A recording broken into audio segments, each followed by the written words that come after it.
Broadcasting from the business capital of the world, this is the Podcast Business News Network. Welcome back, everybody. I've talked about this before on podcasts, but I feel it needs to be repeated again and again because it's holding many of us back from living fantastic lives, blocking us. We don't know what's going on, and it's trauma. And when you hear that word, instantly we think of a major event, a car accident, a fire, something like that. Yes, traumatic. But there's other traumas that you may have suffered in your life that you might not equate to something with that word trauma that's holding you back. So we're going to talk about big traumas, little traumas. They all have an impact on us. And I would even go as far to say that we all have suffered a trauma of some sort, whether you realize it or not. She is somebody that helps people heal from all of that energetically through many different modalities. And she's our professional of the year for that. Heather Lena is back on the program. How you doing today? I'm good. How are you? Very well, very well. The trauma thing is real. It is real. Yeah. Uh, I feel for people that don't understand it or block it out and say, that's not me. But would you agree that it's all of us? All of us have dealt. Yes. All of us at some point will or have dealt with trauma. Okay. And I would even go as far as say that at least probably 99% of us, maybe even 100, whether we believe it or not, have past life trauma as well, right? And you kind of saw a version of mine a couple of weeks ago on the podcast when I was going through that issue that I had with that big trauma that I had, right? Where I talked about last week, where it was really like back and had a lot of stuff. But in our day-to-day lives, we can suffer trauma. And the way I define trauma is it is something that takes a piece of us. Okay. So anytime we suffer a trauma, whether it's, and I keep hearing a bad boss at work. So we're just going to use that as an example today, right? So if we have a job where our boss is just horrible, right? We hate going in there. They're not nice to us. They're bullying us. That person is taking pieces of us away from us, and we're left with holes. So you're kind of left with gaping holes that these people have taken. And those gaping holes are where the trauma comes in, right? Because we're missing a piece of ourselves. And I've talked about cutting work, and I've talked about replacing DNA. But really, anytime we suffer a trauma, something of ours has been taken. Something of ours has been damaged. Whether, it's our heart, whether it's our self, whether it's whatever it is. And when we have pieces of ourselves taken and not returned to us, we are not whole. And therefore, and it's scary when we're not whole, right? It's scary when we're not able to be ourselves, be who we really are, be who we're supposed to be. And so that trauma puts us in a place where we're like, well, we're not supposed to be like this. I can't do this. And it sticks us, if that makes sense. And trauma comes in very many different ways. You may not even know that you have the trauma because it's so minor, but it's holding you back from something because you're missing a piece of you. You're literally missing a piece from you. So when I go in and I work with people with trauma, we go in and actually cut them from that trauma and any undercurrents that may be with that. So I'll give you an example. So I'm driving back from Flagstaff on Wednesday. It's a 75-mile-an-hour trek, right? I had gone over there first thing in the morning, done what I needed to do, and I was on my way back. And I have been run off the road multiple times by 18-wheelers. It just happens to me. And I have gotten to the point now to where I literally have had to work through the fear of driving by those things because they create so much trauma because they're always doing this, right? Well, I'm coming back Wednesday and I've worked through a lot of this trauma and the fear of this. And sure enough, I'm driving down I-40 and this trucker is obviously paying attention to his phone and he swerves into the middle of my lane. And I literally am like holding on to the car as far left as I can without going into the median. I get by him and I am like, normally I'd have been like totally shaken and in tears and, cussing and swearing. And this time I was like, okay, because I've worked through the trauma of that. I've worked through the whole issue of the fear of that and just know that it doesn't do me any good to become fearful. I just need to deal with the situation and then, move on and hope like he doesn't kill anybody in the process, right? Because if he's done it to me, he's going to do it to somebody else. But even something like that created a lot of trauma to the point to where I was fearful to almost drive. Wow. And especially around 18 wheelers because they just scared me so bad. And I've literally worked through that trauma. And now I just come up with a system of, I don't ride beside them. I wait till there's clear. And then I just speed by them and just keep going. So I'm not stuck next to them. So if they swerve, I'm not stuck next to them. But that's an example of how even something as minor as something like that can create trauma in your life and fear, right? The undercurrent of fear in that. I never thought of it in the way that it takes something away from you. So honestly, got to process that. I'm right there on your page, but I never heard it presented that way. So now I'm thinking back to things that, and I'm sure we all are, that we may have experienced and how that translates. And anything that's a trauma that comes back, that would be a trigger, right? Mm-hmm. So you got Yes. triggered as you were driving back from Flagstaff, where the 18 wheeler, you've had situations there before. Um, to me, it's a very valid one. Yeah, you know, um, I never thought of the boss one though. Your boss is just toxic, but I would think that's an ongoing situation. Somebody just doesn't turn one day and just is nasty. But never thought of that in terms of a trauma. But then there's also things that we may have gone through that we've buried. Yes. The passing. I'll be honest with you. My dad passed when I was 21. Think I've dealt with it. How do I really know? How do I know? How do I Let's know see. that that's not sitting right there? Right?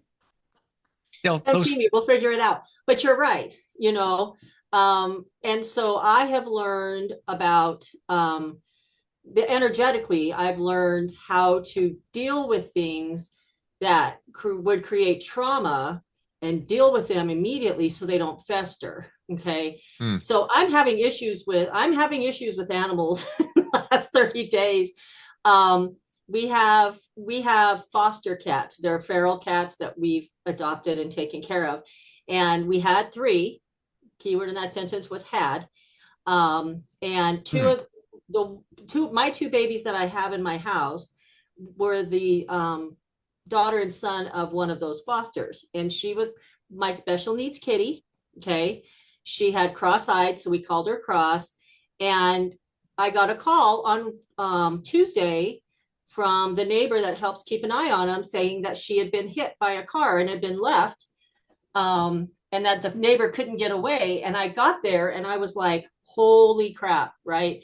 And so I was upset. I dealt with the whole situation. And then the first thing I did was I went home and I started cutting. So I cut me from her, I cut me from the trauma, I cut me from everything, right? And while I'm still sad that she's gone, I'm not a bubbling mess. Does that make sense? Yeah. Because again, I dealt with that trauma because she had a piece of me, she had a piece of my heart that I needed to get back, that I needed to get back from her and let her go. And that's part of it too, is when we release trauma, especially trauma that's been caused by other people, okay, in order to really, really release it, you have to be cut from them and let them go. Do you know what I mean? Yeah. You have to release them. You have to let them go. You have to let it go. And energetically, it's hard to do that. And I cut people from other people all the time. When I left the Arizona Department of Corrections, we did cuts on on people that I worked with. We did cuts on the agency. We did cuts on the facility. We did cuts on, we worked on former bosses that were just nightmares for me. We cut all of that. And I took all of this, all of me that they had taken back into me. And now I look at the place and I'm like, yeah, I don't want to go back there. But I was attached to that place and had, even though I'd suffered trauma from that place, I was addicted to it. Right. And so it was like that trauma kept drawing me back into it. It was like, oh, I can make this better. I can make this better. I can do this. Instead of saying, I don't need this trauma in my life anymore. Does It's that make amazing sense? how we're still connected. And for everybody to understand, or some of us, if you've never heard of it before, cutting. So you're referring to cutting energetic cords, right? Correct. And this is all about energy here. So it's understood that when we have cords everywhere. If you could see them, you wouldn't be able to see. There's so many different cords connected to people in your past, but some of them impact your life, and you need to cut the cord energetically so you can release it, and it's not attached to you anymore. Do you feel that the energetic cords that remain on us is the main issue here? I think it's part of the issue of blah. You start over. I think it's part of the issue that's creating and accentuating the trauma that is stopping us from moving forward. Okay. So the cords are a portion of it, but the beliefs surrounding the trauma are also a portion of it. So if I were to Mm. take my truck example, right? So the belief system that trucks want to kill me was a belief system that I had to clear. Okay. That I needed to be fearful of them, and that, and so that was all belief work that had to be removed and downloaded with the knowledge that if it's not my time to go, then I'm not going to go. Do you know what I mean? Mm. If I, it, and so, but the fear of it underlies it and creates a bigger issue, right? So you've got the trauma, and then you've got the fear, the anxiety, the depression, everything that's underlying or an undercurrent of that trauma, along with whatever the belief system is that's created it. So if you have the belief system that you have bad luck, we'll just throw that out there, right? So you have the belief system that I have bad luck. Click on delete that. That belief system and that trauma is going to cause you to work at having bad luck, because that's what your belief system is. You may be energetically connected to bad luck, and we would cut you from that energetically, that cord. But the belief system is there that you have bad luck, that only negative things happen to you. And so we need to go in and release all of that and download you with the knowledge that you don't have bad luck, that you have good luck, that fortune comes to you, that you are able to manifest what you want, that the universe is not against you, right? Because how many times do you hear people say, God is against me, clear, cancel, delete that, or the universe hates me, clear, cancel, delete that. None of that is true, but it's all beliefs that they're holding on to from something that has occurred that is taking a piece of them and is making them feel that way. And Mm. so because of that, the trauma just accentuates that. So cutting the cords is a portion of it. Then working on what those beliefs are, what the root belief is, so that we can release that and clear that, is the other portion of that. I have a connection that somebody I met recently in a group that I'm in, and had a similar conversation just the other day. And I'll keep it very short.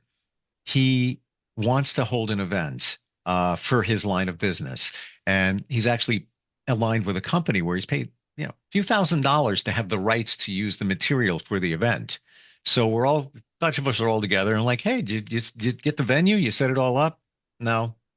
Well, you only have another month and a half. You got to get going on this. I know. I don't know. I just can't. I don't know what it is. I'm stuck. And then we dug into it. and we try to figure it out. And is he afraid to succeed because he could potentially make a very big mark doing this, or is he afraid to fail? He's not sure. He's just not sure. And he also wonders if, in terms of his salary, that this is what he's supposed to always make, and that's it. And I believe that's part of his belief, but there is something holding him back. And me and four other men tried to figure out what it was, asking him questions. Imposter syndrome, maybe you feel you can't do it. He goes, no, that's not, no, that's not it. I know it's not. I have an ego. I'm good. For somebody like that, or somebody in a situation, even in abundance, making money, where you don't make more than you think you're capable of. When you work with somebody, can you potentially figure out what that belief is that's Yes. holding somebody back?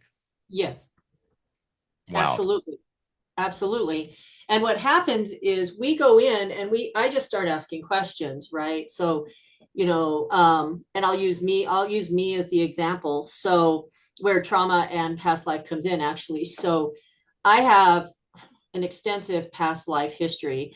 And one of the things I was a pirate slash Viking. Okay. And I struggle with money. I struggle with now all day long. I can find sales and I can get stuff, on clearance. I can find stuff half off. I'm great at manifesting that, but just having money come into me, it's a struggle for me, and it has been. And so in one of my sessions, I was like, I have got, what is this? Because we've been digging on it. Well, if you are a Viking, or AKA pirate, right? What do you do as a pirate? Okay, most people know it as a pirate. You go in and you steal from people, you hide your wealth, right? Mm. Blah blah blah blah blah. And what do people do if they find you and your wealth? They kill you. Okay, so They're the driving an root 18 wheeler, by the way. No, I'm kidding. yeah, Disregard. yep. So one of the root beliefs that I need to continue to work on, we did some work on, is money is death. Mm. Okay, which was a huge trauma for me because obviously I was killed for money, right? And I had to hide it. So I'm really bad about wanting to get rid of my money as soon as I have it, just spending it, And what do you do as a pirate? You have to hide it, you have to get rid of it, you have to move it, you have to put it into other things, right? All of that is trauma that is coming out, that is affecting me now as the person that I am now, that I'm having to work through. So that's an extreme example of what your friend could be going through. Mm. But and it could be, I've got a friend who has a lack at she runs off the belief that she's motivated by the lack of things. So if she's lacking, that gives her the motivation, right? And so, excuse me. So she has to be in a world of hurt in order for her to work in the state of lack, and then she can start manifesting stuff in. So those are just two examples of what could be a portion of what that issue is. And Mm. again, we had to go in and we had to cut me from that life, from the cords from that life, and then we had to work through those belief systems that surround all that, you know Wow. yeah. I So never, know about past life. Um, Never considered it. I'm not saying it doesn't exist at all. It's just I haven't processed that more deeply. right. But if that's floating out there, this it's you wouldn't even know what it is. You wouldn't Oh, even like I can go back and I can look at my childhood, check some boxes. All right, that's why you used to act that way until you figured it out. Oh, there's that one. There's that one. Oh, yeah, of course. That makes perfect sense. And I've mhm. connected the dots. Past life, how would you know unless somebody worked with you to connect? Right, Hmm. right. Wow. Is it a past And life if regression that you do? no, I just go in.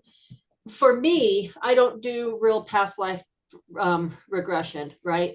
So what'll happen is I'll start talking to somebody, and I either start getting flashes of visuals or I start getting like messages. Wow. of like words, right? So, or things. And so what happens is I'll go in and I'll go up to the plane that I work off of, which is the seventh plane. And I'll say, I ask to be taken back and shown any and all events that would be causing this issue. And I even do it for myself. So I go back and I'm like, okay, creator, show me what all past life is causing, what's causing all of this. And I start getting visuals of like movies played of different events that I'm involved in or that the client is involved in, that is causing them to have this issue. Wow. And it could be part of it was triggered because of something that happened in this existence. It could be something new that's just happened and we don't even have past life. It could be sometimes, and honestly, sometimes trauma is carried down by family, generational trauma. Yeah. We get stuck in things with generational stuff that we don't even have a say in, and it just gets there. I do a lot of work with generational trauma, a lot of work with people that have generational trauma. And really, honestly, many times when I have a client who is having issues with their family or their relationships, the first thing I do is I go back and see if they've had any past life issues with this soul that they're dealing with, so that if they do, I can clear that as well. Now, do you mean two people could have existed in a previous life Oh, yeah. connected together? Oh, yeah. All the time. Happens to me all the time. Like, what are the chances of that? It's And not. Nothing is coincidence. Nothing so is coincidence. are you saying that, you have two people, whatever relationship it is, doesn't really matter. In a past life, they were connected somehow. Now in this life, they're reconnected again. Do you think And they normally, found each other for a reason? yes, normally it's to clear karma, to clear up karma that's been created or a contract that's been created Crazy. in a past life. It is. It's when you really start getting into it, it's pretty extensive. It's Um, cool. but It's I live it. I live this on a daily basis. I personally live this on a daily basis. So I had an incident with a building and a neighbor at my building downtown. I had an incident with a neighbor. And when I went in to have it worked on, because I was mad, the first thing my healer said was, yeah, you have a past life issue with this guy. Let's go ahead and clear that. wow. I So guess it comes back to I feel like I've been here before. Like that person and whether you connect with them, you like them or not, whatever it might be, there's a familiarity with it that you can't put your finger up. Boy, I never thought we were going to go to past life today. Amazing. but it connects with trauma. So it absolutely connects. For It sure. absolutely connects with trauma, Wow. right? Because as I work through my own past life issues with these people, it releases trauma that I've had, that I've carried forward. Because remember, unless you've got a healer or someone doing the work for you down here. So if I were to die, right, and I had karma with you for some reason, okay, um, unless somebody goes in and finalizes that and clears that, in order for me to clear that with you, I've got to come back down at the same time you are and work on clearing that karma in this world. Not, you can't do it in across the veil. So it has to be done in this world. So I actually, when I do work on trauma with clients, many times I have spirits, loved ones that have passed over that come to the session with that person, especially if it's generational stuff. And I work on that person at the same time that I work on the person that's sitting in front of me. And that clears. So, and many times it's either, I'll be honest, more times than not, it's a mom and daughter or a granddaughter and grandma that I'm working on some kind of generational trauma. I do, but again, most of my clients are women. I do work on anyone, right? I help anyone, but it's normally like a mom or a grandma that comes with them and is like, we need this. And I've had a couple of them like, we need this cleared now. And I'm like, okay, I'm working on it. Give me a minute. We're out of time, but I look at that and I see, and I think of daughters, mothers, grandmothers in my circles, people I know, and whatever conflicts they may have. And I think it's just, man, they just don't get along. There's more to it.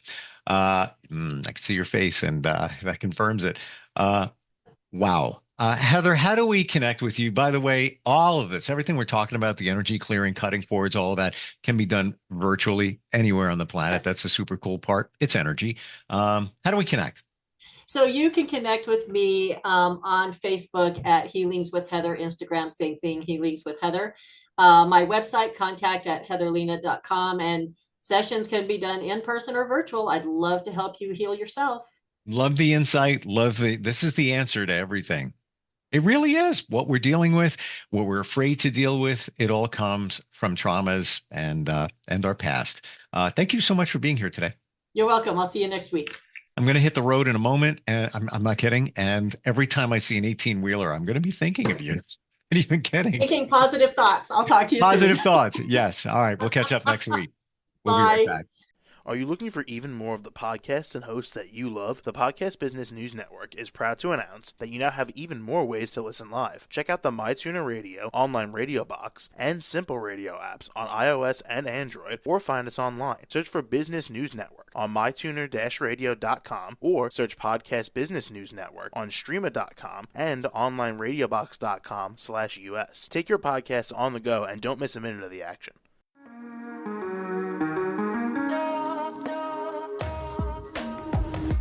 Broadcasting from the business capital of the world, this is the Podcast Business News Network.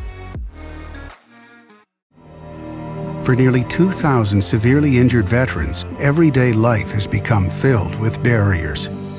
Day-to-day simple tasks can become pretty daunting. I have to carry my chair up 2 flights of steps or have somebody do it for me.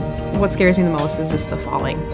When I'm struggling with my house, I think, to have that one great barrier just knocked down, it's crucial. Home for Our Troops is a wonderful nonprofit that builds a mortgage-free, fully adaptive, handicap-accessible house. And there's no catch. It'll be our very first home that we've ever owned. This is a game changer. This is where your life begins again. We need you to join us in completing this important mission. Please visit hfotusa.org and help build homes and rebuild lives. Because of you, everything's going to be okay.